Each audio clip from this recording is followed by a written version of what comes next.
네, 안녕하십니까. 이번 시간은 7주차 6교시를 시작하도록 하겠습니다. 이번 시간에는 그 인지적, 정서적 상담에 대해서 학습하도록 하겠습니다. 인지적, 정서적 상담의 주요 학자는 그 앨리스하고 백인데, 백은 다음 시간에 학습하도록 하고, 이번 시간에는 앨리스에 대해서 학습하도록 하겠습니다. 앨리스는 1913년에 태어나서 2007년에 사망하셨습니다. 그래서 1914년 미국 펜실베니아에 출생해서 1925년에는 부모의 이혼도 경험을 하고 1943년에 컬럼비아 대학교 석사학위를 취득을 하고 1947년에 철학박사학위를 취득하면서 정신분석 수련을 하기 시작했습니다. 1955년 합리치료라고 해서 인본주의 플러스 행동주의를 합친 합리치료를 시도했고 1961년에 합리정서치료로 명칭을 변경을 하고 1993년에는 합리정서 행동치료로 명칭을 변경을 해서 쭉 상담을 해왔습니다. 그리고 2007년에 사망하였습니다.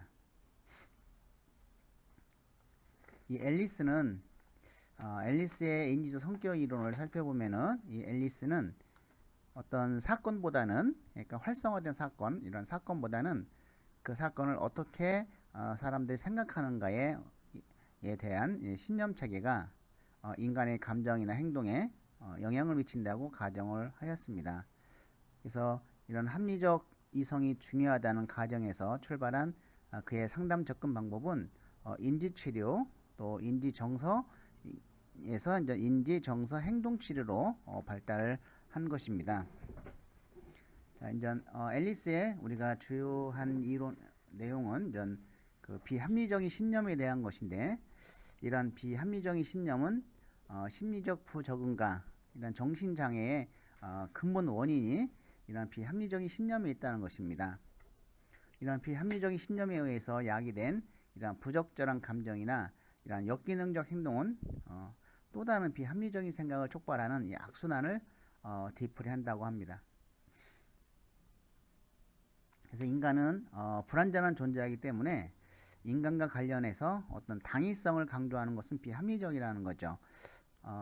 이 당위성은 우리가 그 세 가지가 있는데, 자, 이 당위성은 이 비합리적인 신념의 근원을 이루고 있는 것이죠. 그래서 자신에 대한 당위성, 타인에 대한 당위성, 조건에 대한 당위성의 세 가지로 구분하고 있습니다.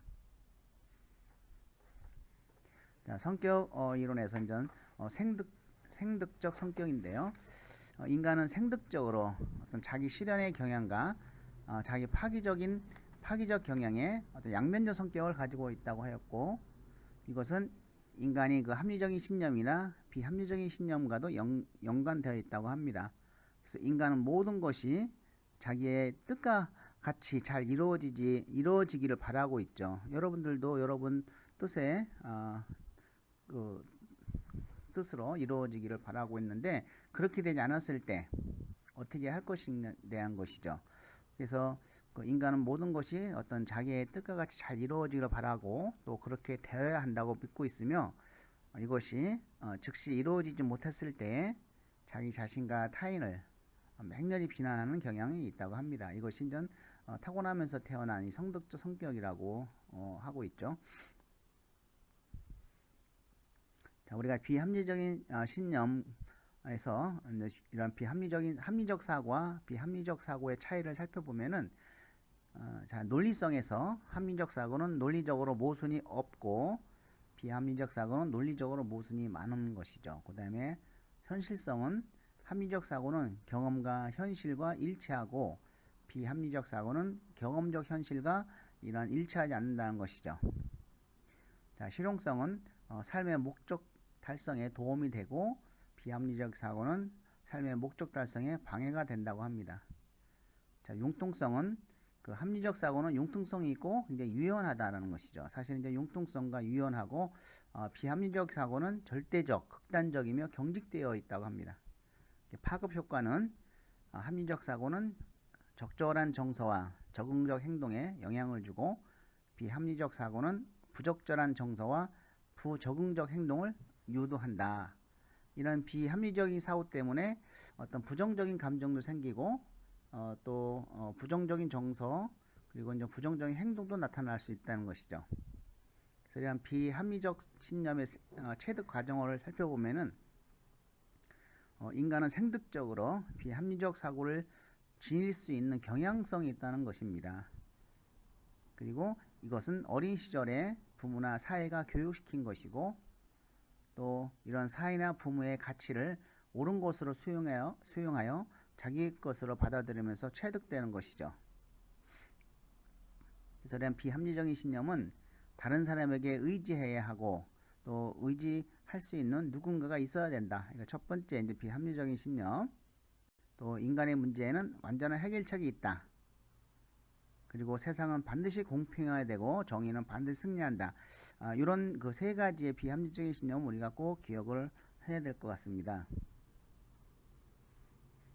자, 이런 그 인지정서의 인간관을 살펴보면, 인간 본성의 측면에서 보면은 인간은 선천적으로 이중적인 존재라는 것이죠.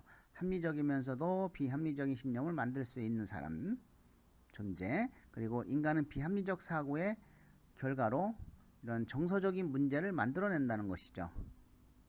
어떻게 사고하냐에 따라서 우울하냐 아니면 희망이 갖느냐, 이런 것이죠. 이런 정서적 문제를 만들어낸다.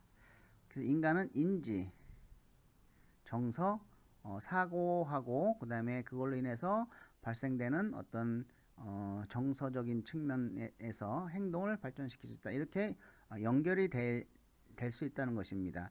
인지는 바로 사고를 얘기하는 것이죠. 그래서 어떤 사건이 일어났을 때 이것을 어떻게 생각하느냐, 사고하느냐에 따라서 어떤 정서가 일어나고 어떤 행동으로 나타나느냐, 이것을 변화시킬 수 있는 존재다라는 것이고, 또 인간은 왜곡되게 생각하려는 생리적 문화적 경향성이 있으며 자신이 스스로 방해하는 존재다라고 이런 인간관을 가지고 있습니다. 그래서 결국은 이제 비합리적인 신념을 합리적인 신념으로 바꿔야 된다는 것이죠.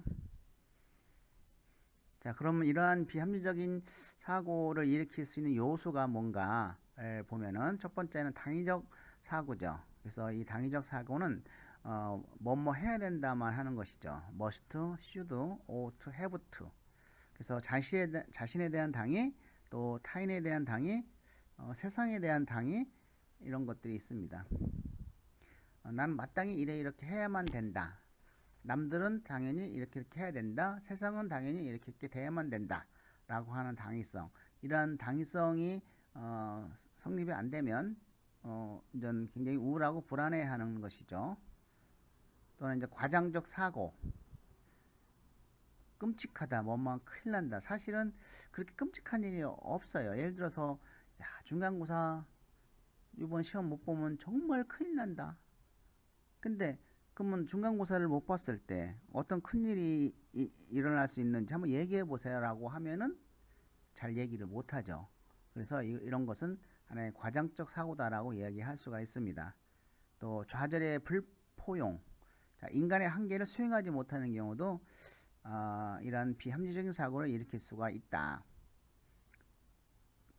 어떤 뭐 실패라고 하는 것은 그 수도 없이 많이 할 수가 있죠. 근데 그것을 정말 실패라고 생각을 하면 안 되고, 어떤 내 인생을 이끌어가는 목표 달성을 위한 하나의 과정이다라고 생각을 하게 되면, 이러한 어떤 좌절을 우리가 포옹을 함으로써 비합리적인 사고의 요소를 이렇게 좀 제거해 나가는 이런 삶을 살아가야 되지 않나, 이런 생각을 해봅니다. 그다음에 인간 가치의 총체적인 비하인데, 이것은 전 뭐 자기 비하, 타인 비하가 있죠. 그래서 조금만 내가 잘못해도 완전히 나의 전체에 대해서 비하를 하는 거예요. 나는 수학 시험을 잘 치지 못해서 그러니까 나는 아주 나쁜 아이야. 아니, 수학 시험을 잘 못 치었다고 나쁜 아이가 됩니까? 이런 것처럼 이런 것들이 비합리적인 사고의 요소가 된다. 자, 이런 비합리적인 사고의 요소를 살펴보면은 당위적 사고에 저건 자기죠. 자기. 그 다음에 타인, 세상. 세 개입니다. 자기, 타인, 세상. 자, 이런 어떤 자기에 대한 당위성, 타인에 대한 당위성, 세상에 대한 당위성을 이야기하고, 그 다음에 과장성, 그 현실을 훨씬 더 과장하게 생각하는 거, 뭐뭇이 끔찍하다, 뭐뭇하면 큰일 난다 등이고, 인간 비하성은 자기 비하, 타인 비하가 있죠. 자기 비하의 사례는 아까 얘기했듯이 수학 시험을 잘 치르지 못했을 때 나는 나쁜 아이, 바보 천치야라고 말하는 것이죠. 자, 이 세상은 좌절에 불포응을 했을 때 인간의 한계를 수용하지 못하는 경우, 이런 경우도 비합리적 사고를 유발하는 요소가 됩니다. 자, 이런 비합리적인 사고를 한번 쭉 살펴보면은 정서장애를 일으키는 원인이며 정서장애를 유지시키는 비합리적인 생각은 다음과 같다라고 얘기를 하는데, 이걸 한번 살펴보도록 하겠습니다. 자, 알고 있는 모든 의미 있는 사람들로부터 인정받고 사랑받는 것이 필연적이라는 생각. 이러다가 뭐 자기가 사랑받지 못한다고, 인정받지 못한다고 생각을 하게 되면은 상당한 정서장애를 일으키겠죠. 뭐 인정받지 않을 수도 있지 뭐. 응? 모든 사람한테 사랑받으면 내가 어떻게 되지? 뭐 사랑받을 수 없는 거지 뭐, 모든 사람에게는. 이렇게 어떤 이런 비합리적인 사고를 합리적인 사고로 바꿔 나가는 것이 굉장히 중요하죠. 또 자신이 가치 있는 사람이라면 모든 측면에서 철저하게 능력이 있고 적절하게 성취적이어야 한다는 생각. 뭐 철저하게 능력이 있으면은 뭐 능력이 없으면 가치 있는 사람이 아니게, 그쵸? 그러기 때문에 이런 것은 비합리적인 사고다. 또 어떤 사람은 나쁘고 사악해서 그러한 사악함 때문에 정말 가혹하게 비난받고 처벌받아야 한다는 생각, 이런 생각도 비합리적인 사고가 되겠고, 일이 자기가 원하는 대로 되지 않을 때 이것은 끔찍하고 파국적이라는 생각, 이런 사람도 있어요. 자기가 정말 원하는 대로 일이 안 돌아가면은 엄청나게 막 히스테리 부리고 막 이런 사람들, 그 한계를 벗어나면은 이런 것도 하나의 비합리적인 사고에 포함이 될 거고, 인간의 불행은 어떤 외적인 사건에서 비롯되었고 사람들은 자신의 슬픔과 장애를 통제할 능력이 없다는 생각이죠. 외적으로 탓하는 겁니다. 결국은 자기 자신의 탓인데 이렇게 외적인 사건에 비롯되었다 생각을 하고, 또 사람들은 이러한 슬픔과 장애를 통제할 수 없다는 생각들, 그리고 어떤 인생의 어려움이나 자기 책임감을 직면하는 것보다 이러한 피하는 것이 용이하다. 사실은 이런 책임감을 회피하게 되면은 굉장히 불행한 일이 많이 싹틀 수가 있죠. 이 책임감은 자기가 맡은 일을 끝까지 완수하는 건데, 끝까지 자기 책임감을 지키지 못하고 중도에 살짝 빠져나온다고 하면은 이거는 상당히 어려워지는 것이죠. 그래서 이러한 책임감에 직면하자라고 생각을 하셔야 됩니다. 그리고 사람은 다른 사람에게 의지해야 하고 의지할 만한 자신보다 강한 누군가가 있어야 한다는 생각, 자기가 스스로 해야 되는 생각을 먼저 해야 되겠죠. 그리고 자신의 과거사가 현재 행동의 중요한 결정 요인이며, 이러한 어떤 중요한 일이 어떤 자신의 인생에 영향을 미쳤던 것처럼 그것이 또한 유사한 영향을 미치리라는 생각, 과거에 어떤 잘못된 거에 너무 사로잡혀 가지고 그것이 마치 미래에도 영향을 미치리라는 생각, 이런 생각들도 비합리적인 사고라고 할 수 있겠습니다. 그리고 타인의 문제나 장애로 인해서 자신이 몹시 당황하거나 속상해해야 한다는 생각, 여기서 암암리에 이제 must, should, 뭐 해야 한다, 이런 얘기들이 많이 나옵니다. 그 문제에 완전한 해결책이 항상 있고, 만약 이러한 완전한 해결책을 찾지 못하면 파국이라는 생각, 이런 생각도 비합리적인 생각이다라고 볼 수가 있습니다. 이 앨리스는 요 ABC 이론을 ABC 이론을 통해서 그 아리버티 이론, 그러니까 ABCDE 모델을 제시했는데요. 자, 일단 ABC 이론을 살펴보도록 하겠습니다. 자, 인간은 합리적 사고를 할 수도 있고 비합리적 사고를 할 수도 있다고 하는 어떤 인간관을 통해서 그런 가정이 있었죠. 그리고 이런 합리적 사고와 신념은 사건에 대해서 합리적 해석을 해서 대처하기 때문에 바람직한 정서와 행동을 가져오는데, 비합리적 사고와 신념은 이러한 사건에 대해서 상당히 비합리적으로 해석해서 바람직하지 않은 정서와 행동을 초래할 수 있다는 것입니다. 이런 정신적으로 건강한 사람은 이런 합리적 신념에 따라 행동하는 사람이며, 또 건강하지 않은 사람은 이런 비합리적 신념의 지배를 받는 사람인 것이죠. 그래서 앨리스는 이런 정서와 행동에 영향을 미치는 원인이 이런 사건보다는 신념 체계에 있음을 ABC 이론으로 설명하였습니다. 사실 인간은 수없이 많은 사건들을 접하게 되죠. 어떤 사건은 정말 우울한 사건도 있어요. 그렇죠? 나에게 정말 불행한 사건도 많이 발생이 되죠. 근데 그 사건을 내가 꼭 불행하다고만 생각하면은 안 된다는 거죠. 신념 체계를.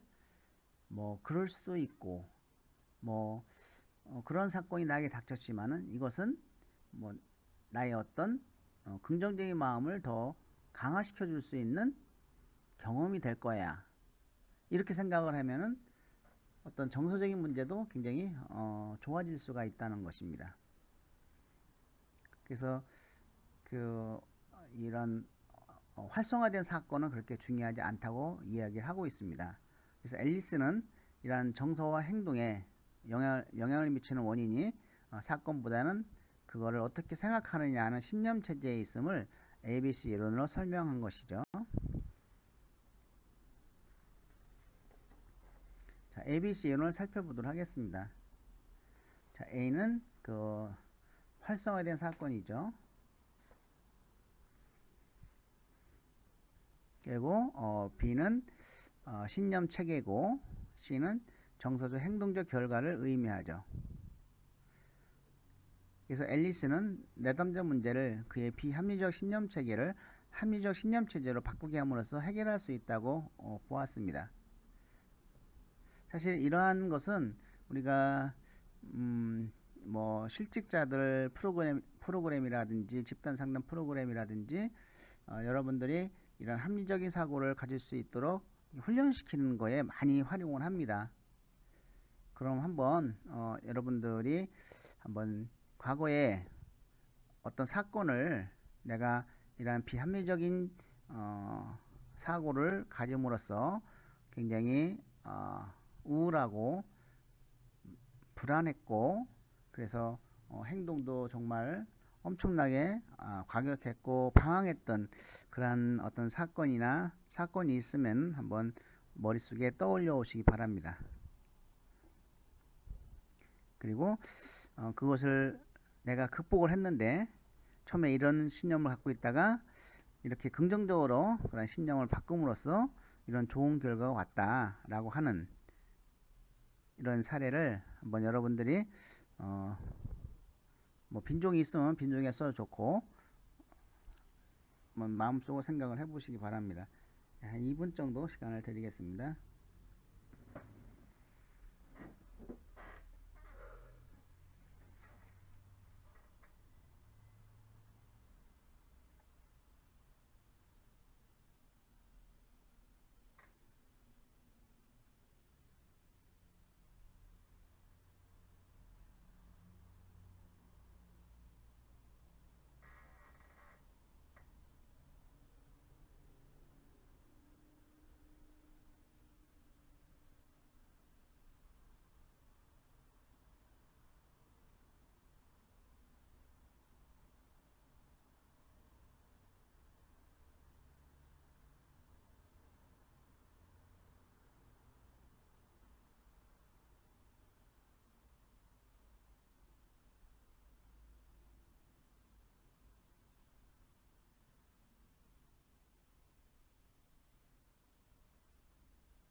예, 한번 생각해 보셨습니까?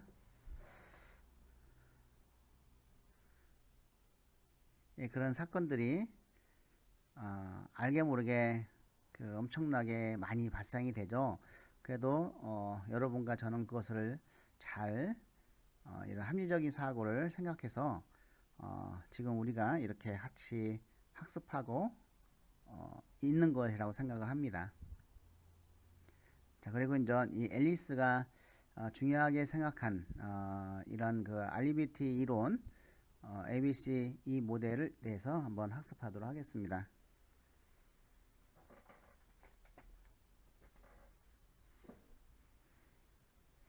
자, 선행사건 A가 있습니다. 이 선행사건이 발생이 되면 두 번째 이제 생각을 하게 되죠. 사고를 갖게 되는데 그때 이 비합리적인 신념을 갖게 되면은 어떻게 되겠어요? 이 부적절한 정서적 행동적 결과를 가져온다는 겁니다. 그래서 이것을 비합리적인 신념을 논박을 한다는 것이죠.